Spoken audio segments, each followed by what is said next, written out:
Et bienvenue sur ce nouvel épisode du podcast Good Vibe by Yes. J'espère que tu vas bien. Écoute, moi ça va. C'est plutôt cool en ce moment. Plutôt sympa même, j'ai envie de dire la vie en ce moment. En même temps, je sais pas toi, mais je pars du principe que je mérite, que l'on mérite tous d'être bien dans notre vie. Après un début d'année assez difficile, faut dire ce qui est. Ça y est, j'ai l'impression que enfin 2023 m'offre quelque chose de plus sympa. Je sais pas si tu me suis sur mes autres réseaux et en fait j'ai eu un début d'année avec pas mal d'épreuves très personnelles. J'ai perdu ma grande sœur. Je pensais pas le dévoiler là comme ça en début de podcast, mais je pense que les choses font que il est peut-être important que j'en parle. J'ai perdu ma grande sœur d'un cancer qu'ils ont décelé 8 mois auparavant. Donc finalement c'est allé quand même assez vite. Ma grande sœur vivait à Lisbonne avec sa famille. Et depuis juin 2022, on faisait quelques allers-retours pour aller la voir et voilà. Je pense que tu peux te douter que ça n'a pas été une période très simple, avec beaucoup de doutes, avec des périodes où on pensait que elle allait partir et puis finalement, il y avait des hauts et des bas. Et puis début janvier, avec mon grand frère, on décide de retourner la voir, de passer quelques jours avec elle et à peine une semaine, 4 jours après qu'on soit rentré à Lyon, elle nous a quittés et je pense qu'on avait on a passé ce moment avec elle qui était important pour elle aussi certainement, et son corps, je pense qu'il n'en pouvait plus aussi de lutter autant. Voilà, et je préfère aujourd'hui savoir qu'elle est libérée de toutes ses douleurs, de toutes ses souffrances, que de la garder ici sur Terre et auprès de nous et avec autant de autant de souffrance. C'est pas une vie en fait. Cette période difficile, évidemment, on a beaucoup été dans la gratitude et alors je parle aussi à la place de ma famille, mais parce qu'en fait je pense que ça nous a permis un tas de choses. Ça nous a permis de nous rendre compte qu'on n'est rien sur cette terre, que la vie elle est éphémère et qu'elle passe très vite. Qu'en fait, tout ce que sur quoi on bloque, on résiste, on fait des conflits, ou on est dans le jugement, ou plein de choses comme ça, en fait ça nous apporte rien. Parce que la vie que l'on mène ici est un jeu. Et quand je dis jeu, c'est le J-E-U, le jeu de jouer, mais le jeu aussi, J-E. Et ça montre aussi que l'on gouverne la vie que l'on a et qu'on est créateur de notre vie. Alors oui, merci à ma sœur, parce qu'en fait, j'ai ouvert les yeux sur un tas de choses. Merci à elle parce que peut-être que ça a été aussi une période où j'ai pu me rapprocher encore un peu plus de mon grand frère, avec qui on est plutôt complices, mais là pour le coup, il y avait autre chose, voilà. Il y a eu des discussions plus profondes aussi, et merci en fait, merci pour tout ça. Merci parce que en fait, même si je suis d'un tempérament plutôt battante, persévérante dans la vie, mais je le suis 10 fois plus. Et je m'arrête plus sur les choses qui n'en vaut pas la peine. Alors ouais, merci à elle. 2 semaines après son décès, je me vois avec mon papa faire un aller-retour en 24 heures parce que j'ai perdu un de mes oncles à Tunis. Et voilà, c'était reparti. Alors c'était pas... pour le coup, c'était un peu inattendu. Mais pareil, de ce côté-là, c'est venu dire certaines choses. Ça faisait plus de 20 ans qu'on n'avait pas mis les pieds en Tunisie avec ma famille. Et chaque année, on se dit oui, il faut qu'on y retourne. C'est vrai, ce serait bien d'aller retourner voir la famille, puis d'y aller, quoi, de passer quelques jours ou des vacances. Puis on le fait jamais. Les circonstances ont fait qu'il fallait qu'on y aille. Et en fait, on s'est dit, ouais, non, en fait, c'est pas possible, on peut pas rester 20 ans sans les voir. J'ai ressenti tellement d'amour en étant là-bas, alors que l'événement était triste, mais tellement d'amour de ma famille, de mes tantes, oncles, cousins, cousines, tous. Et ça, en fait, ça n'a pas de prix. Ça n'a pas de prix, en fait. Donc, on est rentré avec une certaine légèreté dans le cœur et j'ai senti qu'en fait, chaque membre de ma famille proche, c'est-à-dire père, mère, frère, du coup après ça retentit moi sur mon fils ou sur mes neveux et tout ça, mais on a retrouvé quelque chose, on a retrouvé une certaine légèreté dans nos échanges, dans nos réunions de famille, enfin il y a quelque chose qui s'est mis en place qu'on n'avait plus, qu'on avait perdu. Ça arrive à toutes les familles, c'est comme ça, c'est pas grave. Le tout c'est de se rendre compte qu'à un moment donné, non, il y a autre chose à faire et qu'on est là pour être pour ensemble passer des bons moments en tout cas. Donc oui, merci. C'est finalement ces deux âmes de nous avoir quittés, certes. C'est une tristesse pour nous parce que ça se termine et qu'il faut en faire le deuil. Mais pour elles, finalement, je souhaite qu'elles retrouvent quelque chose de beaucoup plus rempli d'amour et de paix là où elles sont. Et puis surtout parce que ça nous a fait un apprentissage incroyable. Quelque chose que sans ça, on n'aurait peut-être pas vu. On n'aurait peut-être pas eu ce déclic de dire non mais en fait, ouais, on va mettre de la légèreté dans notre vie. On va se dire que quand il y a quelque chose qui arrive, c'est ok et c'est pas grave. On va le gérer. Et puis on va profiter les uns des autres en fait, tant qu'on est tous là. Ensuite, suite à ça, on va dire, donc janvier, j'ai perdu ma soeur, février, mon oncle, et mars, je fais une pneumopathie. Bouquet final. Ouais, alors après, normal, quoi. C'est-à-dire que on a, dans ma famille, on a tous eu le contre-coup de ces deuils et on l'a tous exprimé à notre façon, avec notre don. Et moi le mien c'est par mes poumons, puisque vu que j'ai la mucoviscidose, peut-être que je ne vous en ai pas parlé ici d'ailleurs, bon on en reparlera peut-être, et voilà, je suis plus fragile de ce côté-là, c'est ma sensibilité. Et voilà, et les semaines sont passées, même si on accepte le deuil, on accepte la situation. On avance, mais le corps, lui, il n'a pas fini en fait. Il n'a pas terminé d'être en totale guérison de ce qui s'est passé. Donc une jolie pneumopathie, 3 jours avant mon anniversaire, génial, non, parce que c'était sympa comme ça. Pour ceux qui ne savent pas ce que c'est une infection des tissus pulmonaires. Voilà, c'est pas une infection comme quand on dit on est encombré, on a les bronches encombrées et puis infectées.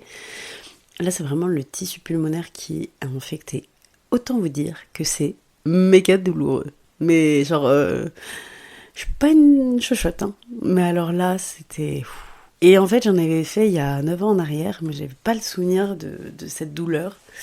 Alors, soit j'ai vraiment oublié, j'ai zappé ce truc-là, mais j'ai surtout souvenir que ça n'avait pas duré très longtemps avant qu'on me détecte ce que c'est. Alors que là, en fait, on a mis du temps parce que au début, on pensait que c'était abdominal, puisque c'était sur le côté droit, au niveau des côtes, enfin sous les côtes, donc peut-être vers le foie, enfin... Bref, ça a mis... j'ai passé 48 heures vraiment horribles. Après, j'étais sous morphine et sous oxygène quand même. Enfin, ouais, non, c'était sympa. Et puis après, j'ai voulu absolument rentrer chez moi parce que je voulais... C'était hors de question de passer mon anniversaire à l'hôpital. Donc, c'était ok pour les médecins avec tous les traitements qu'il fallait prendre. Et derrière, ouais, j'ai mis un bon mois un bon mois voire plus, avant de ne plus du tout avoir de douleur, enfin de gêne. C'est-à-dire qu'en fait, c'était à chaque inspiration où ça bloquait parce que ça me faisait très mal. Je pouvais pas faire des grandes inspi. Voilà. Bon, on prend un peu le détail de la pneumopathie. Donc oui, mon corps a parlé. Et à partir de là, je me suis dit, oh les gars, ok, j'ai compris, début 2023, c'est pas la folie et tout, mais maintenant, c'est mon tour là d'être bien, d'être heureuse. On arrête les galères. Il y a un truc que j'ai pas lâché pendant cette période-là, même si je dis pas que ça a été, j'étais tous les jours dans ce mood-là. J'ai vécu 48 heures après le décès de ma sœur, quand on est rentré à Lyon. 48 heures au fond de mon lit, dans le noir, parce que j'en avais besoin. C'est comme ça, je l'ai vécu comme ça, et ça m'appartenait. Mais pour après ressortir de là et me dire, allez, ok, maintenant je suis un peu en mode automatique pendant un temps, mais il faut repartir. La vie, elle est toujours là, elle est toujours en mouvement. Malgré tout, ce que je n'ai pas lâché à ce moment-là, et durant même après le décès de mon oncle, ma pneumopathie et tout ça, c'était la gratitude. Gratitude envers la vie, gratitude envers Dieu, parce que moi je crois en Dieu, mais gratitude de tout ça. Parce que je sais que les épreuves, elles ne sont pas là pour rien, elles nous apprennent des choses. Et qu'après un mal, il y a un bien. Après chaque épreuve, il y a quelque chose de bien. Là, ce sont des épreuves qui me touchaient moi, mais qui concernaient des personnes, des personnes autour de moi, et ça venait me toucher. Mais parfois, la vie, elle vous met aussi des épreuves où directement, vous ne pouvez peut-être pas avoir accès à certaines choses que vous souhaiteriez avoir ou faire. Ou alors, elle vous met dans des postures de maladie, de souffrance liée à certaines choses. Et en fait, ces épreuves-là, elles sont certainement un bien pour vous. Parce que la vie, Dieu, Allah, le Créateur, l'univers, vous l'appelez comme vous voulez, vous savez, chacun on nomine cette énergie créatrice comme on le souhaite. Cette énergie créatrice, elle sait ce qu'elle fait.